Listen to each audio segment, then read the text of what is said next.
Okay, class, we're going to do a quick run through on the cranial nerves. You may recall I did some when I did the brain, so we're going to do another run through on the cranial nerves. Now, I'm not asking you to memorize these with exactness, because as we come to it, when we use them in ANP1 or ANP2, we'll come to these particular aspects and talk on them. But anyway, the cranial nerves, they're 12 paired cranial nerves. Most of them are mixed. That means they have, shall I say, they have some sensory and some motor. Some even have some autonomic. We haven't talked about the autonomic, but the parasympathetic side of the autonomic can come from the brain, not the sympathetic, but we'll come back to that. I'll probably pull this back up again when we do the autonomic just to show you what I'm talking about. Okay, now the cranial nerves are named by Roman numerals, as you can see here. How did they get the Roman numerals? The anatomists that did it just started more in the anterior and walked them down. So this is the most anterior, which is the olfactory. Then comes the optic. Then comes the oculomotor next. Okay, then comes the trochlear, which is 4. Then comes the trigeminal, which is 5. Then you come to the abducens, which is 6. And then 7 is the facial, and you just keep on down. 8 is the vestibulocochlear, 9 the glossopharyngeal, and so forth and so on. All right, and so that's what you're looking at. So we're just going to kind of walk through in a brief fashion to give you an idea of how these work. Okay, the first nerve is the smell nerve, the olfactory. That's the furthest up. That particular nerve sends fibers to the upper area of the nose. I'm going to talk a lot about that in respiratory, and when we do the skull, which I'll have you do and learn some parts of the skull, you'll see something that I'm talking about there. Okay, so that's the olfactory, that's the smell. All right, let's go further. The optic nerve is your vision nerve.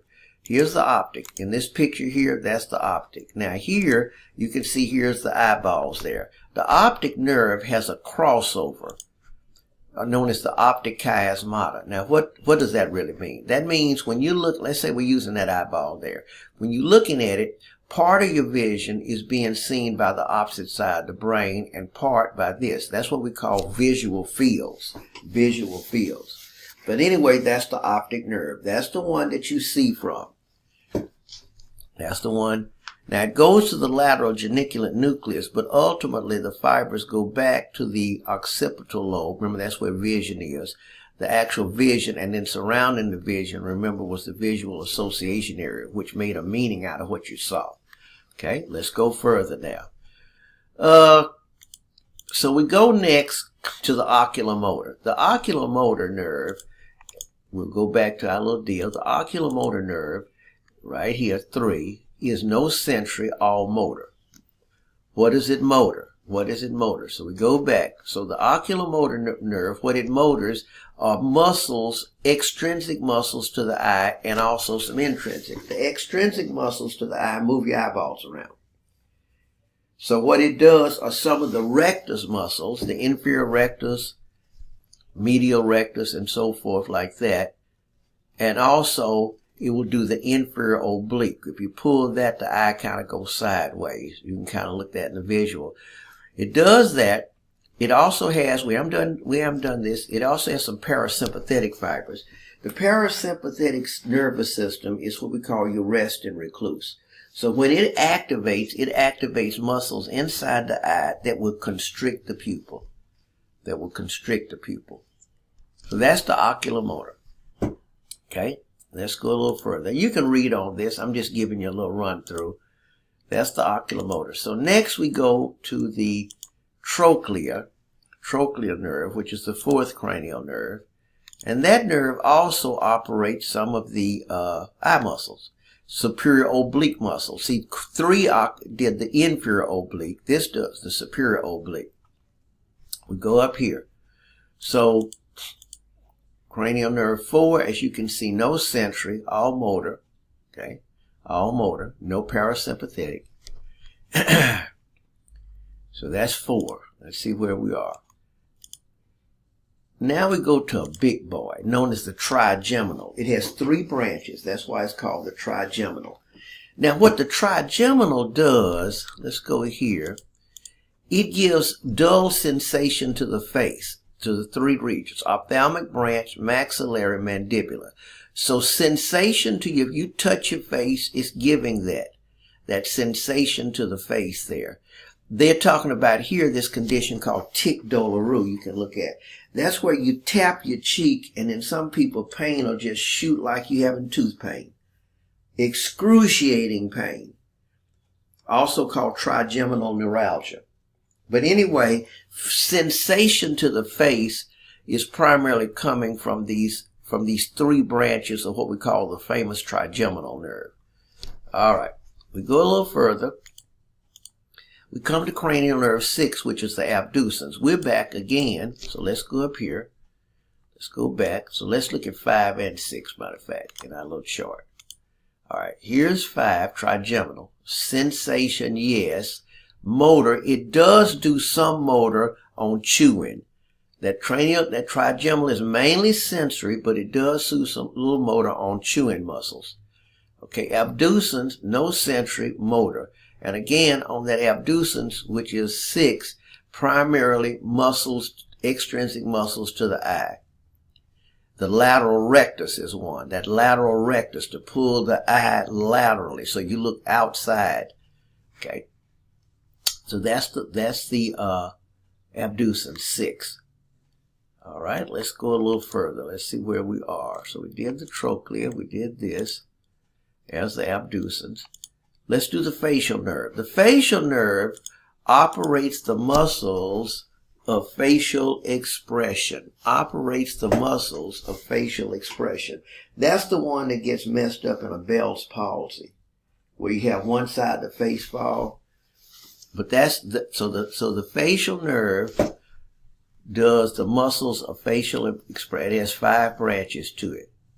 Okay, muscles of facial expression. Okay, it does have some parasympathetic fibers, and that operates the salivary glands and the lacrimal. Now, parasympathetic makes you tear more and salivate more, because that's rest and recluse. Tear more and salivate more. So, in other words, the facial nerve. Let's go up here to our chart, and we haven't done autonomic, so you don't really know a lot of this. So, the facial nerve has some parasympathetic fibers, tearing and some of the salivary glands. Okay. The facial nerve also does part of the tongue on taste. Generally the anterior, let's go back here to it. Where do we have that? The facial is going to do taste. Let's go back. So right here, transmits parasympathetic function that are chief motor nerves have 5 branches, and I want to get to that taste because it should do motor function parasympathetic taste from the anterior 2/3. That's what I wanted to say, the anterior part of the tongue, as I was alluding to. Okay, that taste there. All right, so we go further to the vestibular cochlea. The vestibular cochlea here is for hearing and balance. Hearing and balance. And it sends nerves into the brain to understand your hearing and your balance. Hearing is coming from here, the cochlea. Balance from this right here, the vestibule. That's your vestibular cochlea nerve. Okay? Let's go further. We go to the Glottal Pharyngeal nerve. That's more of a swallowing nerve. It also has some parasympathetic fibers too. And it also does taste for the posterior part of the tongue. Posterior part. Remember the anterior was 7. Posterior can be this one here. And swallowing muscles there. No, that's the vagus. I missed it. That's right here. And it also works with some of your lacrimal glands and also taste. So here we are, sensory fibers, taste from the pharynx, posterior tongue. Remember the other one did the anterior tongue with 7. And so that's the glossopharyngeal. And we'll also talk about it when we get into A&P2 on controlling blood pressure.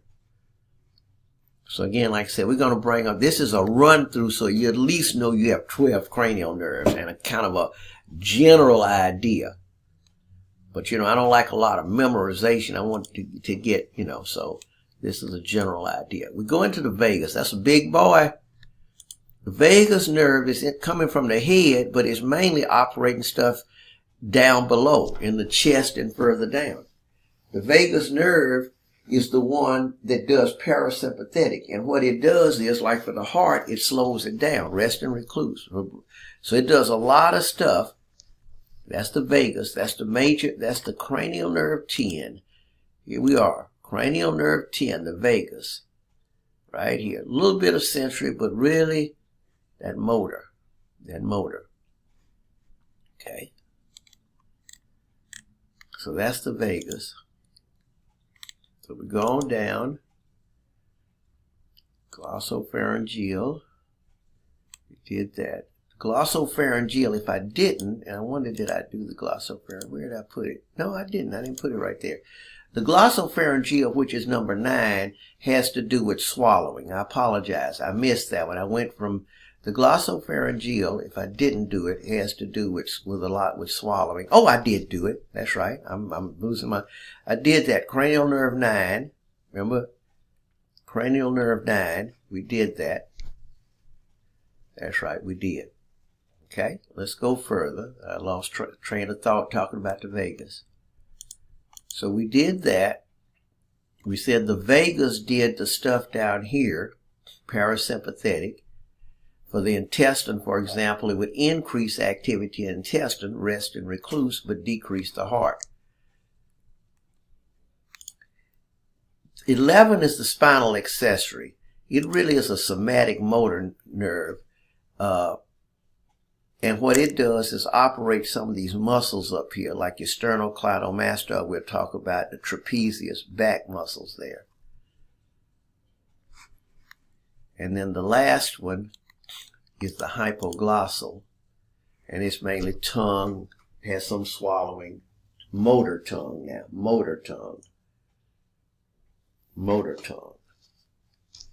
All right, so that gives just a general description. You can read on them, just a general description.